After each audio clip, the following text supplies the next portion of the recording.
Hey guys, welcome to this episode of RD Custom Diecast. Thanks for being with us today. We're going to take this 56 Ford panel F100 and we're going to customize it today. We can go ahead and pop this thing apart in just a second and see what we're working with. And do a little detail work on this base for sure.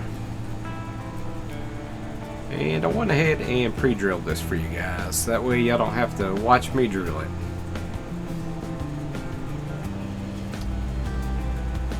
So we're going to definitely do a little work on the base here.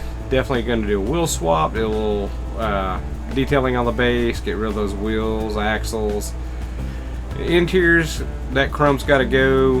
And we're going to go ahead and cut out that steering wheel. Do a little paint and detail work on the engine compartment as well. Now on the casting itself, we're going to strip it down and we're going to antique this thing today. We're going to make it look like it's still in the past. Or right out of a barn. So let's go ahead and strip this paint off of here and see what we're working with. Hopefully when we pull this out of here, this is one time I'm hoping this casting has some flaws and defects on it. So we want it to look aged here. I'm going to go ahead and buff this casting out, and I use these abrasive little pads that you can get off Amazon. They work really well. And I don't care if it scuffs this body up a little bit, it's fine. Any kind of little imperfections is great.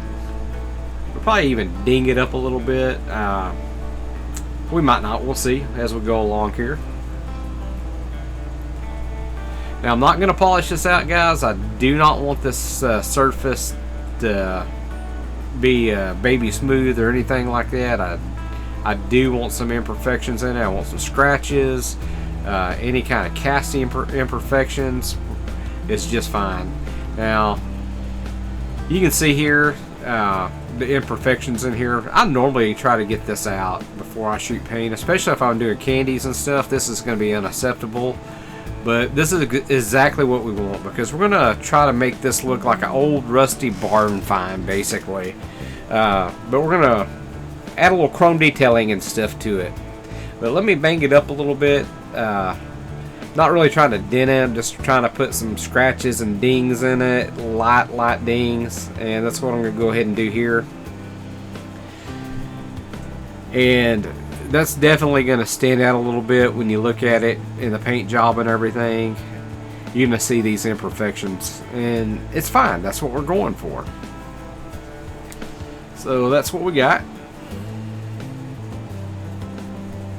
And I think that's going to work out as a good foundation for what we're wanting to achieve here today. Okay, I'm going to go ahead and shoot some Vallejo surface primer. This is just the black. And we're going to use Vallejo paints for just about this entire paint session today. I like their rust effect paints, so that's what we're going to go with. And probably switch over to Createx for a matte finish clear coat on it. Everything else will be Vallejo today as far as paints though. So we'll go ahead and get this primer down on here. We're going to also use some chipping medium on here to get the paint to actually flake and everything. So I'm going to start off with a good coat of primer, because if we have any chipping that goes through, I really don't want to see the metal underneath. I'd rather see black primer underneath. And the way I'm going to coat this, I'm going to coat it with the primer. Then you could actually put chipping medium next, but we're going to forego that. We're just going to go ahead and go straight from black primer, and then we will put our first coat of rust tinted paint. What I do like about this Vallejo, flows really good through the 0.3 needles. So the Awada clips that I'm using here works great with the 0.3 with these mediums. When I'm using clears, especially 2K clears and Otterborn silver sealer, I usually jump up to a 0.5 needle. But this is going to work out perfect for all of our paints that we're going to use today, even the matte finish that we're going to put on it. So there we go. We'll let this dry, and it's going to fully dry, guys. I'll skip ahead and we'll go through and put the next coat of paint here right now. And it's actually dry by now that we're going to go ahead and shoot this. Now this is going to be a dark rust, it's more of a black brown, and the color tones on it aren't really, I don't know, it says more of a black brown, but it's more of a dark brown, so it's not so dark that it's gonna not contrast. Let's say you break through that when you're doing your chipping technique and you hit the primer, you're gonna see a color variance between the black primer and this, so, and you'll see.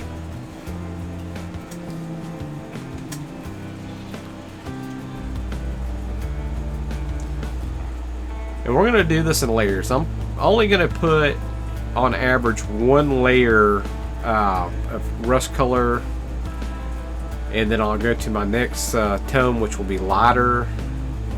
And then you can put another tone if you wanted to after that. But after that, I think we're going to skip straight to the primary color, which is going to be a turquoise on this particular one.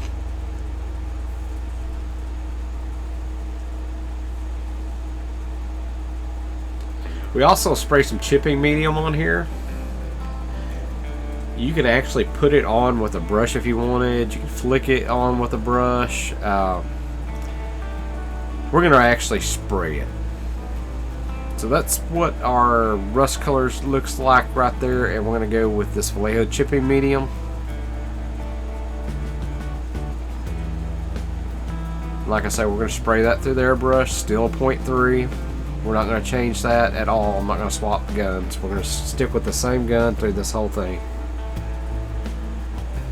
Now this is going to spit and splatter out because it's thick. I do not thin it out. I put it in straight, and I want this effect. I want it to go on. I want it to have a decent coat, but I'm not trying to saturate the whole casting. I'm trying to get some places that has a very, very light or almost no chipping medium on it at all, and that will just help that layer prevent it from lifting when you start doing your chipping process.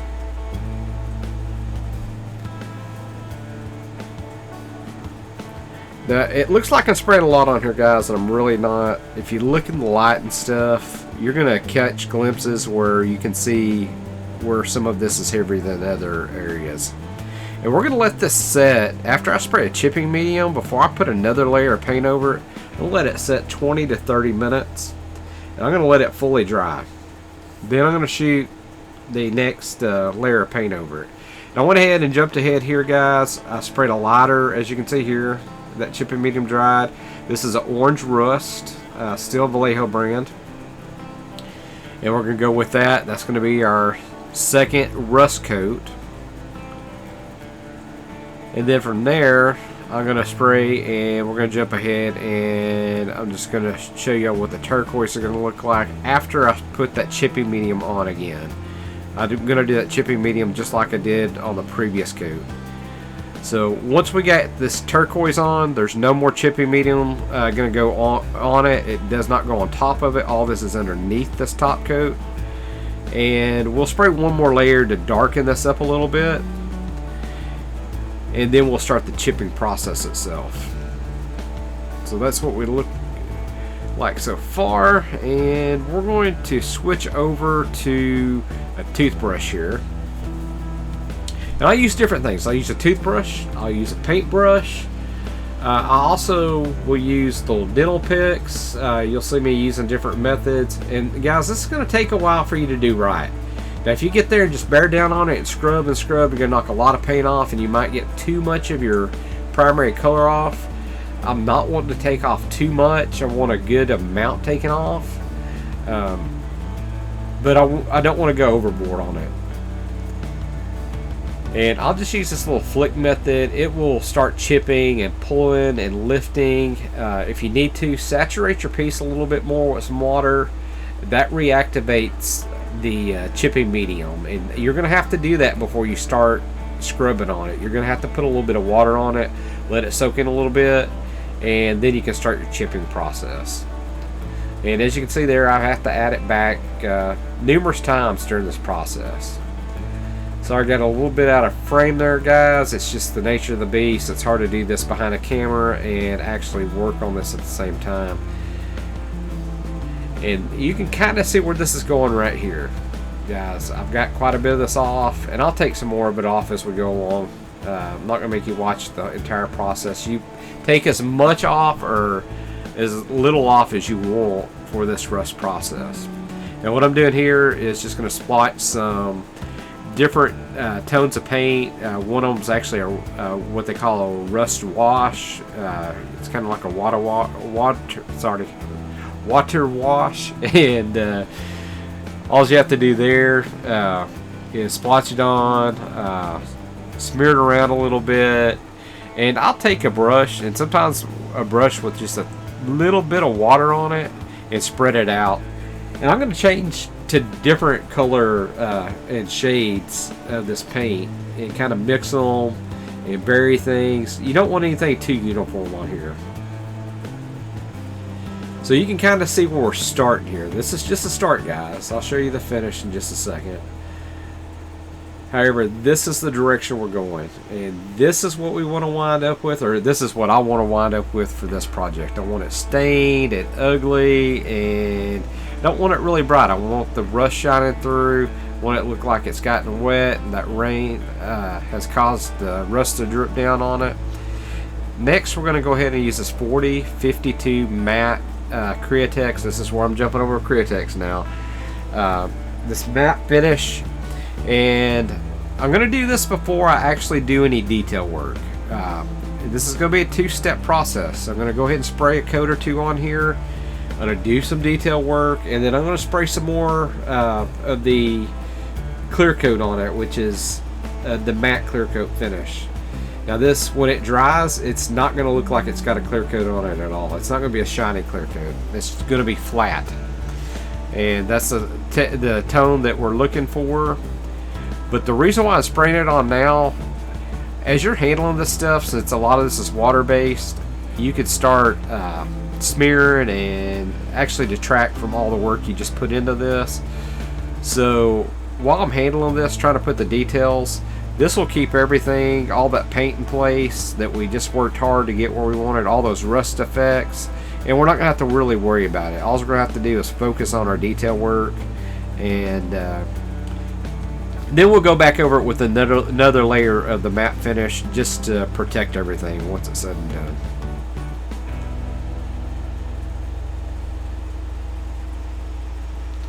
And we'll get a good coat on here, and we're going to let it dry. Once it dries and it doesn't feel tacky at all, it feels dry to the touch, you can go ahead and start handling it and start applying all your little fine details.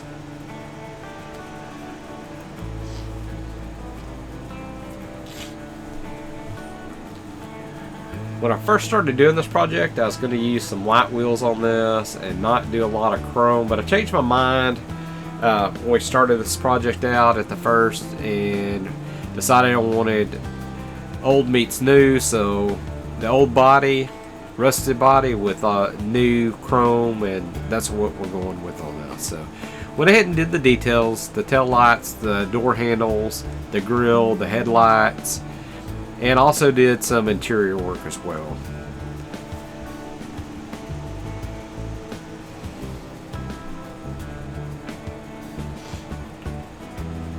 So on the interior, guys, went ahead and painted that interior black, added a NOS bottle, steering wheel, and did some engine detailing on it as well. So on the base here, went ahead and put those new cement 5-spoke chrome wheels on it. I think that's fitting, and just did a little bit of detail work underneath.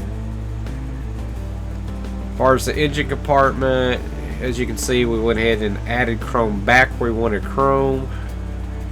And I could have taped this off and left the factory chrome and then detailed with black and red, but I didn't do that. But here's the casting. That's the way it looks. And we'll throw this together. That way you can see everything. I think it's going to turn out great, guys. Let me know in the comments. Guys, if you haven't subscribed, please subscribe.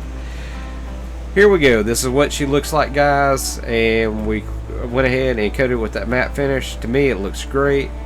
Guys, appreciate you being here with us today. Thanks for joining us. If you're first time here, thank you. If you're coming back, certainly appreciate it, guys. Y'all have a great day. Come back, look at our other videos, and we'll catch you on the next episode, guys.